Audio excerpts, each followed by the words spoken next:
കൂട്ടുകാരെ, ഇന്ന് നമ്മൾ അത്തിപ്പഴം കാണാനായിട്ട് പോവാണ്. ഇസ്രായേലിലെ അത്തിപ്പഴം എങ്ങനെയാണെന്നുള്ളത് കാണാം. ഇതാണ് അത്തിപ്പഴം. ഇങ്ങനെയാണ് അത്തിപ്പഴം ഇരിക്കുന്നത്. അതിൻ്റെ ട്രീ ഞാൻ കാണിക്കാം. ഇവിടെ തന്നെ ഞാൻ ഒരു ഫോട്ടോയിൽ കൊടുത്തേക്കാം എങ്ങനെയായിരിക്കും ട്രീ എന്നുള്ളത്. ഇതാണ് അപ്പം നമ്മളുടെ അത്തിപ്പഴം. അപ്പം നമ്മുടെ നാട്ടിലുള്ളവരൊക്കെ അത്തി എന്നൊക്കെ നമ്മൾ ബൈബിളിൽ കേട്ടിട്ടുണ്ട്. അപ്പം അത്തിപ്പഴം എങ്ങനെയായിരിക്കുന്നതെന്ന് അറിയത്തില്ല. അപ്പം ഞാൻ ഈ വീഡിയോയിലൂടെ ഇതാണ് നമ്മുടെ അത്തിപ്പഴം. അതുപോലെ ഈ അത്തിപ്പഴം എങ്ങനെ മുറിച്ചാൽ എങ്ങനെ ഇരിക്കും എന്നറിയാവോ? ഇതാ ഇങ്ങനെ ഇരിക്കും, കാണാമല്ലോ.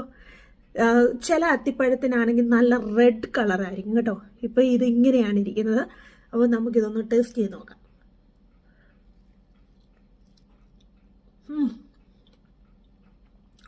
സൂപ്പർ. എന്നാ ടേസ്റ്റാണെന്നറിയാമോ? നല്ല ടേസ്റ്റാണ്, സൂപ്പറാണ്. അപ്പം ഇതാണ് അത്തിപ്പഴം. ഓക്കെ.